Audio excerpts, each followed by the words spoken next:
personas van a poder manipular esos datos, pero además enlazarlos con otros datos que también tienen esa capa semántica. Hay un cambio de poder fuertísimo desde los que producen información a los que lo van a manipular. Este es, como dicen los ingleses, power shift, un poder al ciudadano. Es decirle, ciudadano, aquí está la información que produce el Estado, aquí está la CACEN, hoja por hoja, no interpretada por nadie, sino que los datos de cada hoja de la CACEN, pésquelos, enlácelos con quien quiera, porque usted a lo mejor conoce a otra persona que piensa distinto. Entonces hay una revolución en el manejo de información, fuertísima. Y esa revolución es una revolución de la ciudadanía. Bueno, hay muchos otros estándares. Por ejemplo, lo que dijo Carlos, los estándares de metadata son clave. No va a haber información recuperable si no tenemos estándares de metadata. No va a haber información recuperable si la data que tengamos no es procesable. Todo esto hay que procesarlo. Y para procesarlo tenemos que poner la data de tal forma que sea procesable por los computadores. O sea, hay una serie de normativas que están dadas.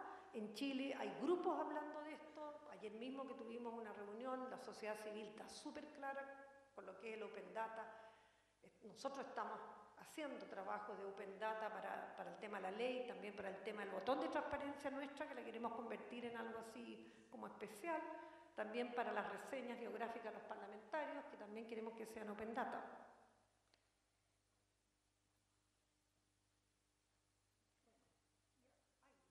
A mí mismo.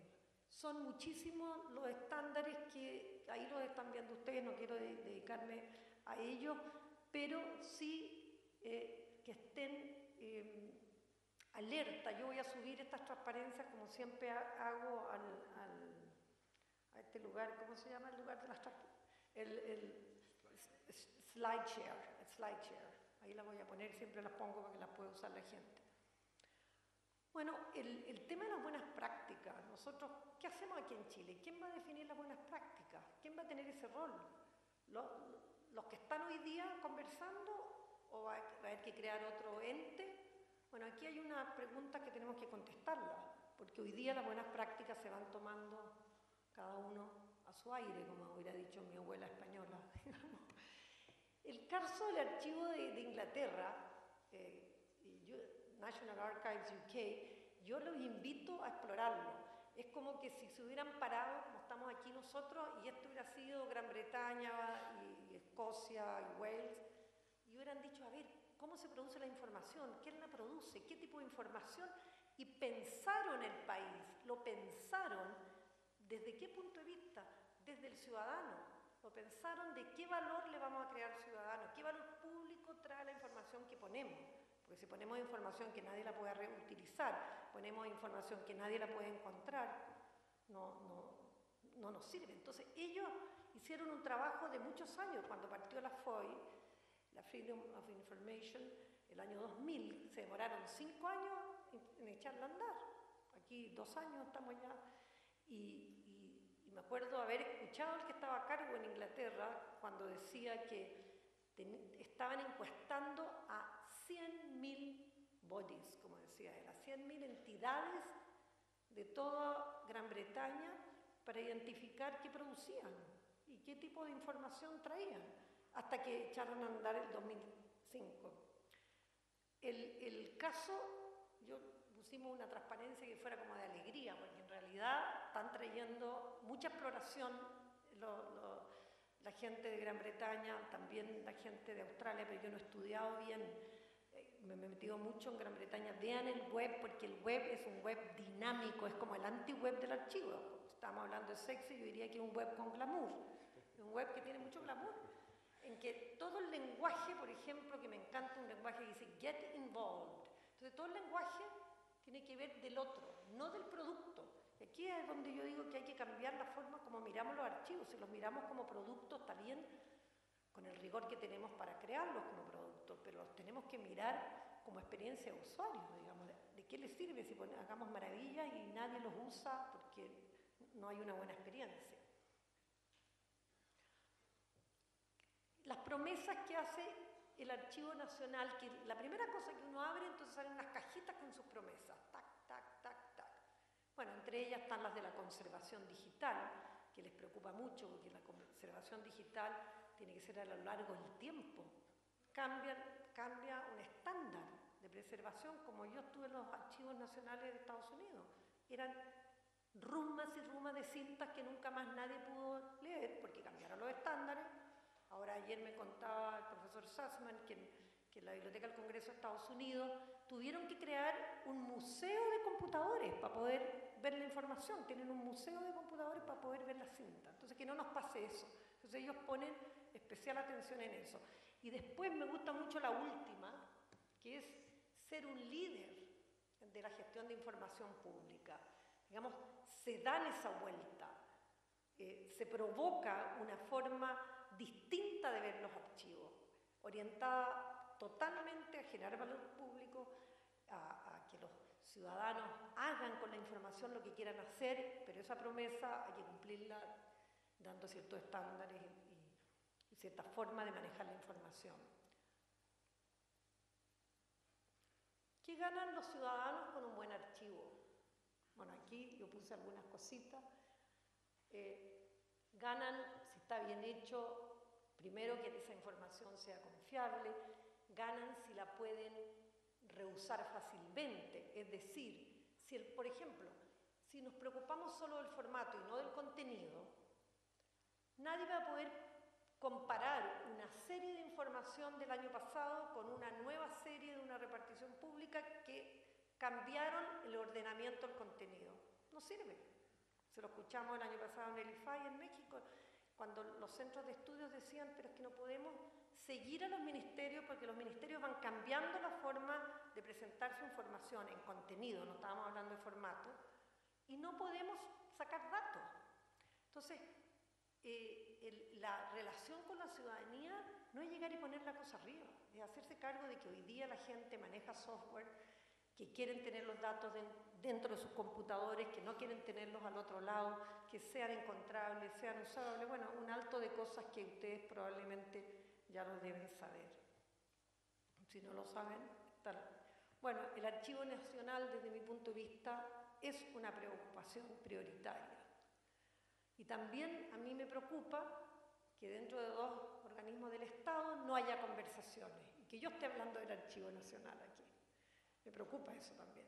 Me preocupa porque yo veo la transparencia con toda esta fuerza que tiene y con los buenos resultados, creando un flujo de información que no tiene correlato con cómo va a llegar al archivo y que está generando normas para las instituciones públicas de cómo deben entregar esa información, pero aquí no se ha hablado con el archivo de cómo va a ser con esa información, si está con las normas internacionales correcta o no está correcta, y cómo ese flujo de información le va a llegar, porque el que va a tener que preservar y dar acceso va a ser el archivo. Entonces, mi provocación va, ¿cómo lo hacemos para que esto ocurra? ¿Cómo lo hacemos? Y cómo generamos que las personas que están trabajando en gestión de información en forma muy seria puedan tener las conversaciones de generar qué estándares serían los básicos que debiera tener todos los que están manejando archivos, en este caso digitales. Creo que esa es la última mía. Sí. Muchas gracias. Cumplí los 15, ¿no? Fueron algunos segundos de más, pero por el glamour de la presentación yo me entrego. Antes de pasar la palabra a Peter, simplemente un comentario a propósito, ciertamente para el Consejo por la Transparencia este es un tema de preocupación. Nuestro mandato no son los archivos, nuestro mandato es la información. Sin perjuicio de eso hemos estado colaborando con el Banco Mundial para los efectos de ver cómo podemos empezar a generar algún know-how que nos permita efectivamente participar con otros en una política pública de archivo, que reúna por ciertamente los elementos que se han puesto en esta mesa. Tenemos a Peter, nuestro último expositor. Yo ratificaría el interés de poder contar con sus preguntas a la brevedad, de manera de poder avanzar después en la fase de preguntas y respuestas. Peter, ¿cómo? Gracias. Bueno, primero quiero agradecer a todos los organizadores de este evento y decir que es un honor estar en un panel con archivistas sumamente y realmente profesionales, porque yo no soy así, pero y quiero confesar que también es un evento muy especial para mí. Yo he tenido el honor y el privilegio no solo de trabajar sobre la libertad de información y el derecho de saber para más de 30 años, pero también durante estos años también trabajar sobre Chile y su historia. Tengo un hijo que es mitad chileno y he estudiado la historia de este país para muchos años. Y este país, de este evento podemos ver que este país ha desarrollado desde los días más oscuros hacia una luz muy, muy fuerte. Y realmente para mí, como norteamericano, que ha estudiado esta historia, es sumamente impresionante. Con su permiso, quiero tratar de dar mi discurso en español y hablar un poquito, para empezar, sobre mi organización, el Archivo de Seguridad Nacional, the National Security Archive. El nombre suena muy siniestra. Y la realidad es que muchas personas hacen el error de confundir a nosotros con el otro NSA en los Estados Unidos, que es el National Security Agency, uno de las agencias de espionaje más altos y más secretos en todo el mundo. Y algunas otras personas piensan que nosotros somos la biblioteca de la CIA. Pero no somos así, estamos apuestos a esto, al otro lado de este asunto. No trabajamos para guardar los secretos, trabajamos para dar luz a los secretos, empujando el sistema de clasificación en los Estados Unidos.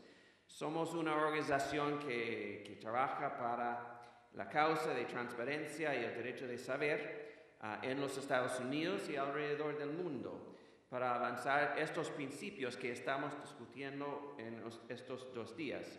Para distinguirnos de la CIA y del otro NSA, hemos desarrollado un eslogan que es un poco chistoso y un poco radical, pero y también hicimos un t-shirt con el eslogan: documentos o muerte.